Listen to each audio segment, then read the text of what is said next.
এদের সবচেয়ে গুরুত্বপূর্ণ হচ্ছে তার বিজনেস প্ল্যানটা। বিভিন্ন ভিসায় যারা দেশে এসছেন, বিশেষ করে স্টুডেন্ট এবং কেয়ার ওয়ার্কার, অনেকে সুইচ করতে না পেরে তারা সেলফ স্পন্সরশিপ ভিসায় সুইচ করার জন্য কোম্পানি খুলেন এবং চেষ্টা করেন। আসলে কোম্পানি খুললেই কি সেলফ স্পন্সরশিপ ভিসা করা সম্ভব, অথবা সেলফ স্পন্সরশিপ ভিসা করতে হলে কি ধরনের ক্রাইটেরিয়া মেনটেন করতে হবে? ধন্যবাদ শাকির ভাই। আসলে এখন বর্তমানে যে পরিস্থিতি, আমি মনে করি যে যদি একজন দক্ষ লোক এই দেশে থাকে, সে হয়তো স্কিল ওয়ার্কারের ভিসায় আছে, কিংবা সে পিএসডাব্লিউ যেটাকে গ্রাজুয়েট ভিসা বলে, এই ধরনের ভিসাতে আছে, কিংবা স্টুডেন্ট ভিসা থেকে সে সুইচ করছে সে গ্রাজুয়েট ভিসায়, বা স্কিল ওয়ার্কার ভিসা থেকে কিছু কি নিছে, নলেজ নিছে, নেওয়ার পরে সে যদি ইচ্ছে করে তাহলে সেলফ স্পন্সরশিপ হতে পারবে। তার জন্য তাকে যে ক্রাইটেরিয়া যেটা আছে সেগুলোকে মেনটেন করতে হবে। আমি যেটা যতগুলো অ্যাপ্লিকেশন করছি সেলফ স্পন্সরশিপের, সেখানে আমি দেখছি যে সবচেয়ে গুরুত্বপূর্ণ হচ্ছে তার বিজনেস প্ল্যানটা। এবং এর আনুষঙ্গিক যেটা হচ্ছে, একটা স্পন্সর লাইসেন্স করতে হলে অবশ্যই তাকে একটা কোম্পানি হাউসে রেজিস্টার থাকতে হবে, তাকে অবশ্যই একটা প্রিমাইস থাকতে হবে, তার হচ্ছে একটা পিওআই রেজিস্ট্রেশন থাকতে হবে, তার হচ্ছে এই এই আপনার যেটাকে বলে liability insurance, employer liability insurance থাকতে হবে। এই যে আনুষঙ্গিক জিনিস যেগুলো আছে, এগুলো থাকার পরে সবচেয়ে ইম্পর্ট্যান্ট যেটা হচ্ছে তার বিজনেস প্ল্যানটা থাকতে হবে। এবং এখানে স্পন্সর হইতে হলে তাকে অবশ্যই একজন ব্রিটিশ নাগরিককেও এইটার এই অফিসার যেটাকে বলে এসএমএস ইউজারের জন্য একজন ব্যক্তিকেও তার রাখতে হবে। তো এইটা যদি সে করতে পারে এবং তার বিজনেস ডিজাইনটা যদি সুন্দরভাবে প্ল্যান করতে পারে, তাইলে তার পক্ষে কিন্তু খুবই একটা গুড ওয়ে হচ্ছে সেলফ স্পন্সরশিপ হওয়া। তার নিজের কোম্পানিতে সে কি হইতে পারতেছে। এবং এই দেশে যে কোনো কেউ কিন্তু, যে কেউ বাংলাদেশের নাগরিক কিন্তু সে একটা কোম্পানির ডিরেক্টর হতে পারতেছে। এইখানে কিন্তু এটার ধরনের কোনো বাধা নেই। সে অন্য ভিসাতেও আছে, সে কিন্তু হইতে পারতেছে, স্কিল ওয়ার্কারে আছে, গ্রাজুয়েট ভিসাতে আছে।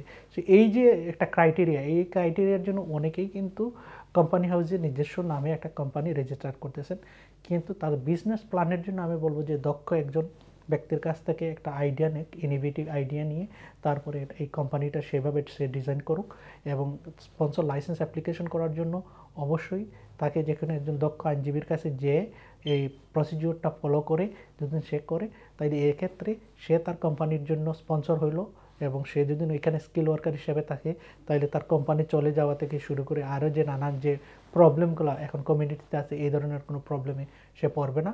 এবং সে ইজিলি তার যে পারপাস, যেটা 5 বছর কি করার পরে ইনডেফিনিট লিভ টু রিমেইন কিংবা ব্রিটিশ সিটিজেনশিপ পাইতে কিন্তু তার কোনো বাধা থাকবে না। ভিসা পাওয়ার হার কতটুকু? এটা এটা হচ্ছে এক ধরনের স্কিল ওয়ার্কার ভিসা, যেটা আগেও ছিল, এখনই আছে। এখন এটা তো জাস্ট ওপেন মার্কেট, এখন এটাতে তো ভিসা দিচ্ছেই।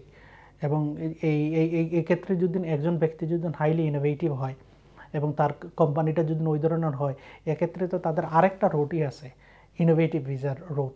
এর চেয়ে হচ্ছে যদি আপনি স্কিল ওয়ার্কারে যান, কোম্পানি যদি আপনি এই দেশে জেনারেট করেন, গভর্নমেন্ট তো চায় এই দেশে বড় আরও বেশি কোম্পানি হোক, আরও বেশি রেভিনিউ হোক। এখানে একটা কোম্পানি করলে এখানে তাকে আরও বিভিন্ন ইনভলভমেন্টে যাইতে হচ্ছে। এইচএমআরসি থেকে তাকে রেজিস্টার থাকতে হচ্ছে, পিওইউ রেজিস্ট্রেশন থাকতে হচ্ছে, গভর্নমেন্টের রেভিনিউ হচ্ছে, সে যদি না এখানে আরও কী করে বিএটি রেজিস্টার্ড হইতে হচ্ছে, একটা প্রিমাইজ দিচ্ছে, ট্যাক্স দিতে হচ্ছে, ট্যাক্স রেন্ট দিতে হচ্ছে, রেন্টের সঙ্গে রেট দিতে হচ্ছে। সো গভর্নমেন্ট এই দিক থেকে ওপেন। এই দেশের গভর্নমেন্ট হচ্ছে বিজনেস ফ্রেন্ডলি। এই দেশের গভর্নমেন্ট চায় যে লোকজন ব্যবসা করুক, ইনোভেটিভ আইডিয়া নিয়ে আসুক। সে যদি এক্ষেত্রে সেলফ স্পন্সর হইতে পারে, এতে গভর্নমেন্টের কোনো বাধা নাই। এবং গভর্নমেন্ট আমি দেখছি যে অনেক ক্ষেত্রে হ্যান্ডশেক করতেছে, দ্যাটস মিন গিভিং অপরচুনিটি আপনাকে দিচ্ছে। আপনি সেলফ স্পন্সরশিপ অ্যাপ্লিকেশন করে যদি আপনি নিজের স্পন্সর নিজে হইতে পারেন, এটা কিন্তু আমরা বলতেছি সেলফ স্পন্সরশিপ, কিন্তু ভিসাটা হচ্ছে কিন্তু স্কিল ওয়ার্কার ভিসা। কিন্তু আপনি যেহেতু ওই কোম্পানির ডিরেক্টর, তাইলে আমরা এই জন্য লয়াররা বলতেছি এটা সেলফ স্পন্সরশিপ। কিন্তু এই ধরনের কোনো ক্রাইটেরিয়া বা ইমিগ্রেশন রুল নাই। কিন্তু রুলটা হচ্ছে সাবসাইডেড হয়ে স্কিল ওয়ার্কার ভিসারই, আপনি এই কোম্পানির ডিরেক্টর, আপনিই আপনাকে স্পন্সর করতেছেন। বাট এক্ষেত্রে আমি একটু আগেই আপনারা বলছি যে এইটাকে রেজিস্ট্রেশন করতে হলে, স্পন্সর লাইসেন্স পেতে হলে আপনাকে একজন ব্রিটিশ সিটিজেন যে কোনো একজন থাকতে হবে, যেটা তো ওই কোম্পানির সঙ্গে আছে, যে হচ্ছে আপনার এসএমএস ইউজার হবে। সো এক্ষেত্রে আমি মনে করি যে গভর্নমেন্ট খুবই ফ্রেন্ডলি, গভর্নমেন্টের এক্ষেত্রে কোনো বাধা নেই। আপনার ইনোভেটিভ আইডিয়া নিয়ে আপনি নিজেকে স্পন্সর হিসাবে ডিক্লেয়ার দিতে পারেন এবং স্পন্সর লাইসেন্স নিয়ে আপনি এখানে স্কিল ওয়ার্কার হিসাবে থাকতে পারতেছেন।